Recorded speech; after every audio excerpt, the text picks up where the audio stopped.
Assalamualaikum sir, my name is Aisha, roll number 5019, and the topic which I'm going to represent today is the hero as a divinity, and it has been taken from the famous book on heroes, hero worship and the heroic in history.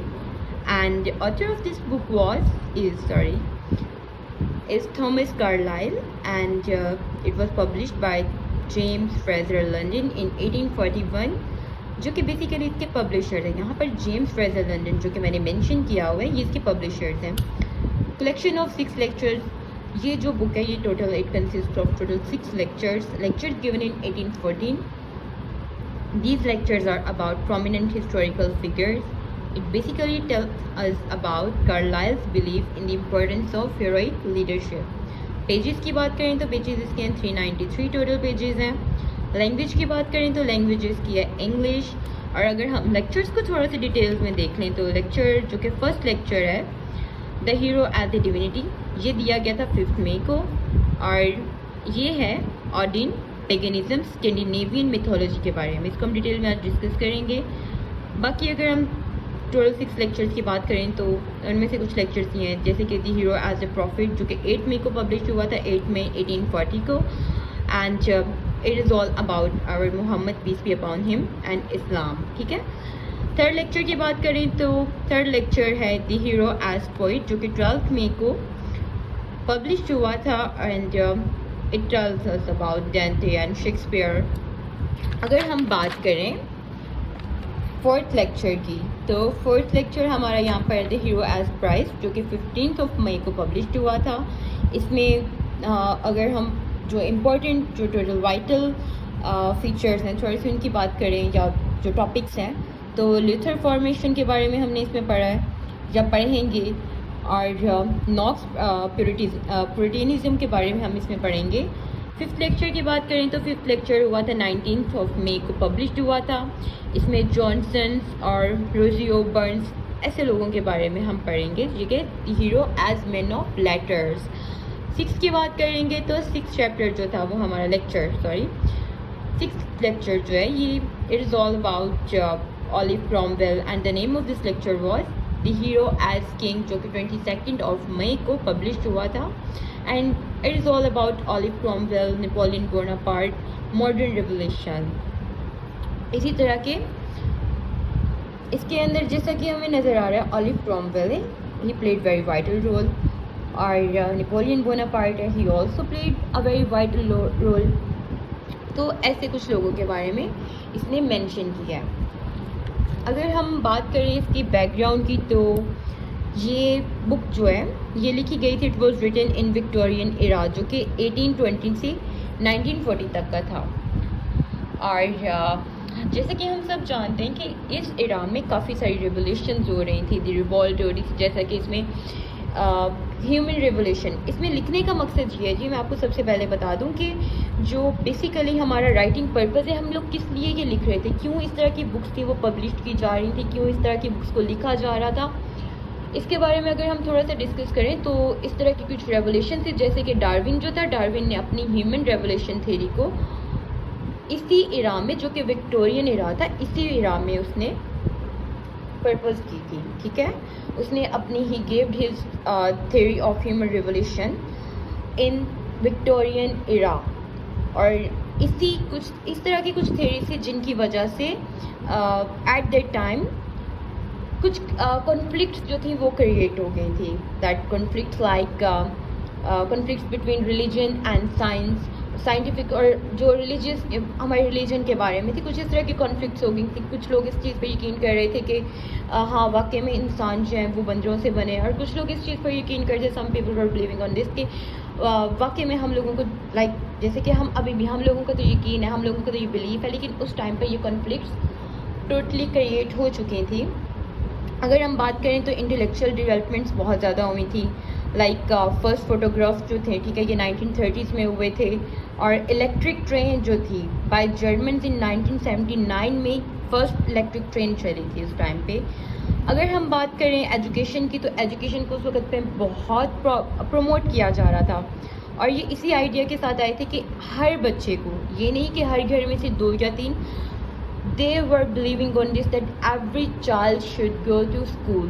और वहाँ पर ऐसा किया जा रहा था। उन्होंने इसके लिए कुछ न्यू रूल्स, कुछ लॉज बनाए थे और उनको फॉलो करना हर एक बंदे के लिए बहुत ही वाइटल था।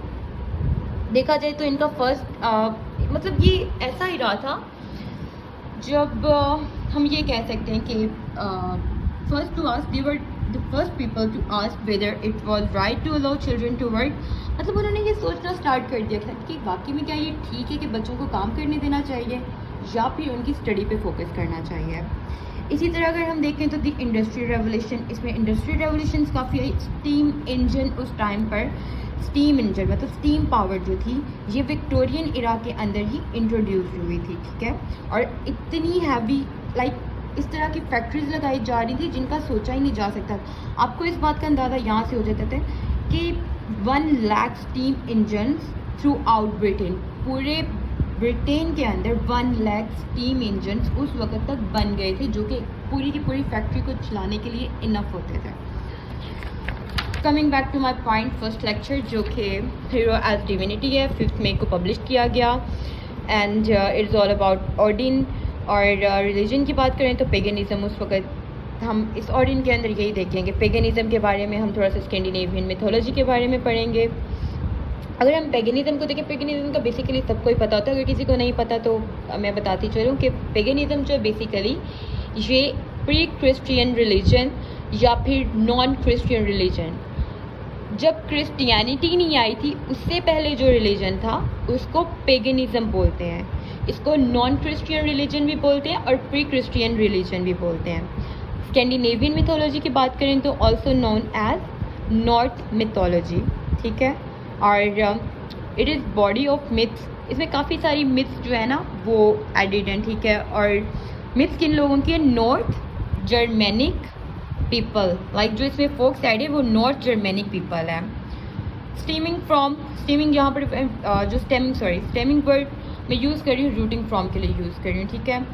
नॉर्स पेगनिज़म और इवन ये इतना स्ट्रॉन्ग रिलीजन उस टाइम पर बन गया था कि क्रिश्चियनिटी के आने के बाद भी काफ़ी देर तक, इवन तो मुझे लगता है अभी तक है, तो क्रिश्चियनिटी के बाद भी, क्रिश्चियनाइजेशन के बाद, क्रिश्चियनडम के बाद भी ये चलता रहा था पेगनिज़म का रिलीजन। ऑडिन की बात करें तो ऑडिन बेसिकली एक नॉर्थ जर्मेनिक नॉर्वेजियन मैन था, ठीक है। इसको वहाँ पर ये स्कैंडिनेवियन मिथोलॉजी में से है तो ये स्कैंडिनेवियन गॉड्स में से इसको एक कंसीडर किया जाता है और इसको सबसे मोस्ट पावरफुल गॉड कंसीडर किया जाता है। वैसे इसको गॉड ऑफ एटमॉस्फेयर कहा जाता है ऑडिन को, लेकिन इसको जो जिस वजह से ये बड़ा मशहूर फेमस है तो ये बेसिकली ही obtain wisdom by drinking water from the well of Mimir. इसने क्या किया था? इसने वेल ऑफ मिमर से पानी पिया था, ठीक है। और पानी पीते पीते इसकी एक आँख चली गई थी, ठीक है। वहाँ पर इसको क्या हुआ था? He was attended by 2 black Ravens. Ravens क्या होते हैं? ये यहाँ पर अगर मैं बात करूँगी तो ये वाइल्ड क्रोज, ठीक है, कौवों की तरह होते, कौवों की तरह पर थोड़ा सा साइज़ में ये बड़े होते हैं, बड़े, ठीक है। और जो इसके दोनों शोल्डर्स पे ये बैठे होते थे, ब्लैक रेवन्स बैठे होते थे, ठीक है। और उन ब्लैक रेवन्स की बात करें तो उनमें से एक का नाम था ह्यूजिन, दूसरे का नाम था म्यूनिन। अब जो ह्यूजिन है यहाँ पर ये किसको शो कर रहा है? ये थ्रोट को शो कर रहा है। म्यूनिन किसको शो कर रहा है? ये मेमोरी को शो कर रहा है, ठीक है। Hugin and Munin, these 2 were the black ravens जो कि उसके शोल्डर्स पे बैठे होते थे ना, and he was get attended by these 2 black ravens. Background की बात करें अगर हम इसकी, तो he had great sense of beauty and nature Odin के पास, ठीक है। ऑडिन नेचर के बारे में बहुत, इसका ब्यूटी और नेचर के साथ इसका कोई लिंक था। ये ऐसा बंदा था कि ये नेचर के बारे में और ब्यूटी के बारे में मतलब सोचता था इन चीज़ों के बारे में, ठीक है। He wondered at the phenomenon of sunrise and sunsets. ये सोचता था कि यार सनराइज कैसे होता है, सनसेट कैसे होता है। He get surprise by lightning and thunder. Lightning और थंडर देख के सरप्राइज हो जाता था। मैंने जैसे फर्स्ट लाइन में मेंशन किया कि ना नेचर के साथ, तो ये नेचर के साथ ही, ठीक है, ब्यूटी ऑफ नेचर के साथ ये बड़ा अट्रैक्टेड था कि ये सब कुछ कैसे होता है। एक ही टाइम में आप देख रहे हैं कि एक ही टाइम में स्काई इस तरह करके ब्लू कलर का, स्काई ब्लू कलर का हो गया है, और जब लाइटनिंग और थंडर होती है कैसे वो सब कुछ ब्लैक हो जाता है, कैसे वहाँ पर बादल आते हैं, बिजली, ये मतलब इन चीज़ों के बारे में सोचता था। ठीक है, इसीलिए इसको फर्स्ट थिंकर भी बोला जाता है। ठीक है, ये उस इरा का, उस मतलब जो नॉर्समैन थे उनका ये फर्स्ट थिंकर है। ठीक है, इसी ने सबको लाइक इस चीज़ के लिए प्रोवोक किया था कि सोचना कि थिंकिंग भी कोई चीज़ होती है। ठीक है, ही could not understand and express the mysterious of nature via words. ये वर्ड्स के थ्रू क्यों नहीं एक्सप्रेस कर सकता था? क्योंकि उस टाइम पर कोई लैंग्वेज ही नहीं होती थी। लोग आपस में रह तो रहे थे, उनका रहने का तरीका था, लेकिन रहने का तरीका भी नहीं था, आपस में रह तो रहे थे, लेकिन they don't had any language to express their feelings and in words to understand, to make them understand, to make the people to understand the words. उनके पास कोई इस तरह का नॉलेज था, लेकिन नॉलेज भी नहीं कहोगे, लाइक उनके पास कोई लैंग्वेज नहीं थी, उनके पास कोई ऐसा वेपन नहीं था through which they could express their feelings. तो इसी वजह से he could not understand and express the mysteries of nature via words. Later on he introduced language. इसने खुद से लैंग्वेज इंट्रोड्यूस करवाई। क्यों? क्योंकि ये चाहता था कि ये जो सोचता है उसको एक्सप्रेस करे। ये कैसे उसको एक्सप्रेस कर सकता था? लैंग्वेज के through. Men with powers for Norse people a hero achieve। Norse people की अगर बात करें तो उनके लिए ये एक ऐसा आदमी था जिसके पास who had a lot of powers and he was considered as hero achieve। He was considered as god after his death। जब ये when he was in his living stage, in his living era, उस time पर इसको God consider नहीं किया जाता था। God कब इसको कंसीडर किया गया? After his death. एक बहुत ही लाइक कह लो कि फेमस सेइंग है, a man who was greater when living becomes 10-fold greater when died. कि एक ऐसा आदमी जो कि ग्रेटर होता है जब जिंदा हुआ होता है, लाइक जी रहा होता है, ठीक है, वो अपने मरने के बाद 10-fold ग्रेटर बन जाता है। लाइक अगर आपने कुछ करना है ना लाइफ में, अगर आप चाहते हो कि आपको फेम मिले, तो कभी भी आपकी लाइफ में नहीं मिलेगा, आपको हमेशा आपकी डेथ के बाद। हाँ, ये ज़रूर है, आपको कुछ लोग अप्रिशिएट करेंगे, आप कुछ इंट्रोड्यूस करवाओगे, लेकिन आपको क्या होगा? आफ्टर आपकी डेथ जो होगी उसके बाद आपको ये करना पड़ेगा। नेक्स्ट ये क्वेश्चन है यहाँ पर, why Odin was a god. कि ओडिन एक गॉड क्यों था? ठीक है, यहाँ पर हम देखेंगे कि he was first thinker among the Norseman के अंदर ये फर्स्ट थिंकर था। Assign meaning to the universe. इसने यूनिवर्स को एक मीनिंग दिया। ठीक है, लाइक इसने उनको बताया कि यार यूनिवर्स इज समथिंग। ठीक है, इसके अंदर जो चीज़ें दी, things existed in it or something. ठीक है, और इसने ये बताया कि इसने इन्वेंटेड किया लैंग्वेज को। ठीक है, लैंग्वेज के लिए कि आप एक लैंग्वेज के through, that language is a powerful tool to express your feelings. इसने ये बताया, इसने लोगों को इस चीज़ पे सोचने पे मजबूर किया। उसके बाद devised a way of life, लोगों को बताया कि एक ज़िंदगी का एक तरीका होता है। ठीक है, उसके बाद अगर हम देखें तो गेव रूडियंट्स ऑफ सिविलाइजेशन वही आ जाएगा इसमें, वे ऑफ लिविंग के वे ऑफ लिविंग जो थे इसने वो हमें बताए। उसके बाद इसने क्या किया? Vacant thought among not. Obviously बात है यार कि अगर एक बंदा फर्स्ट थिंकर है, कि एक अगर हमारे सामने बैठ के कुछ सोच रहा है तो लोग सोचेंगे ना कि यार ये तो कुछ है, ये कुछ कर रहा है। उस टाइम पे लोग पीपल वर सो डम एट द टाइम कि उनको ये भी नहीं पता था कि थिंकिंग हर एक बंदे के जहन में होती थी। लेकिन इसने, क्योंकि इसने फर्स्ट थिंकर था, तो इसने यही वो बंदा था जिसने नॉर्समैन के अंदर अ वेकेंट थॉट अमंग, इसने उन लोगों को बताया कि यू गाइज ऑल्सो थिंक। ठीक है, और तुम लोगों को सोचना पड़ेगा। फिर इसने क्या किया? Give them primitive ethics. Ethics जो होते हैं ये हमारा क्या होता है? हमारी बिहेवियर जो होता है हमारा, ठीक है, ये होता है। ठीक है, इसने उनको एथिक्स के बारे में बताया। ये कहा जाता है कि इसने ही एथिक्स की ही फाउंडेड एथिक्स, जो बेस रखी थी एथिक्स की वो इसी ने रखी थी। Gave concept of philosophy and religion, लोगों को इसने फिलोसफी और रिलीजन का, क्योंकि इसके बाद ही, इस बंदे के बाद ही लोगों ने इसको गॉड कंसीडर करना शुरू कर दिया था, तो इसने रिलीजन की भी कंसेप्ट इसी ने लोगों को दी थी। तो ये contemplation and solution to the riddle of universe, like ये कहा जा सकता है कि एक यही बंदा था जिसकी वजह से यार इसने सोचा कि ये लाइटनिंग और थंडर और ये सब चीज़ें क्या है, ये रिडल्स थी। ठीक है, और उन लोगों के लिए भी रिडल्स थी जो इसके बाद की थी, जो इसके बाद आए। लेकिन किस वजह से इसको लाइक बड़ा प्रोमिनेंट रखा जाता है? क्योंकि यही पहला बंदा था जिसकी वजह से लोग सोचने पर मजबूर हुए थे। Points to remember, he was leader of thought. ये थॉट्स का लीडर था। नॉर्समैन बिगिन टू, अच्छा एक बहुत मज़े की बात है, और मज़े की बात ये कि इसको गॉड क्यों कंसीडर किया जाता था यार, क्योंकि ये फर्स्ट मैन था जिसने सोचना स्टार्ट किया था।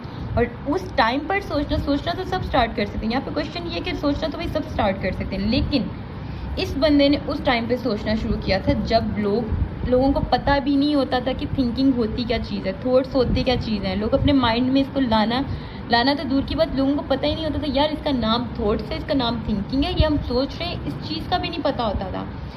जिस चीज़ की वजह से ये प्रोमिनेंट हुआ कि इसने सोचा और इसने बताया कि यार ये थॉट्स है और इसको थॉट्स को एक्सप्रेस करने के लिए लैंग्वेज होनी चाहिए, एंड ही इन्वेंटेड लैंग्वेज। ठीक है, उसके बाद Odin himself did not think of his powers initially. Starting में मैंने आपको जैसे बताया पहले भी कि इसने अपनी पावर्स को बिल्कुल इसने इसको नहीं, इसने अपने स्टार्टिंग में ना अपने आप को कोई इतना एक्स्ट्रा ऑर्डिनरी समझा। ठीक है, लोग समझते थे कि बड़ा सुपर नेचुरल पावर्स हैं इसके पास, सुपर नेचुरल पावर्स उस वक्त पे वे ऑफ थिंकिंग, ठीक है, उस वजह से इसको वे ऑफ लिविंग और सिविलाइजेशन की वजह से इसको सुपर नेचुरल पावर्स के बारे में इसको बोला जाता था कि that he had super natural powers. उसके बाद हम देखें तो Odin himself did not think of his powers initially. Starting में इसने नहीं सोचा था कि इसके पास सुपर नेचुरल पावर्स हैं। He must have realise that he could do easily, हाँ ये ज़रूर इसने रियलाइज़ किया होगा कि like he must have realise that he could do easily what others could not do. ठीक है, जो बाकी नहीं कर, बाकी क्या नहीं कर सकते, बाकी उस टाइम पे सोच नहीं सकते थे, बाकी उस टाइम पे एथिक्स की the others could not founded ethics and he was the one who founded. ठीक है, लोगों को एथिक्स का नहीं पता होता था इन दैट पीरियड। यहाँ पर मैंने बात बताई है, in that period all such things were regarded as super natural and divine. That is the reason कि इसको क्यों कहा जाता है कि इसने रिलीजन के बारे में लोगों को बताया। क्यों? क्योंकि लोग इसको डिविनिटी के अंदर लेकर आने लग गए थे इसको, उसके अंदर लोगों को लगता था ये बहुत सुपर नेचुरल चीज़ है और ये डिविनिटी के अंदर आ रही है। And my topic has been ended. Thank you so much sir.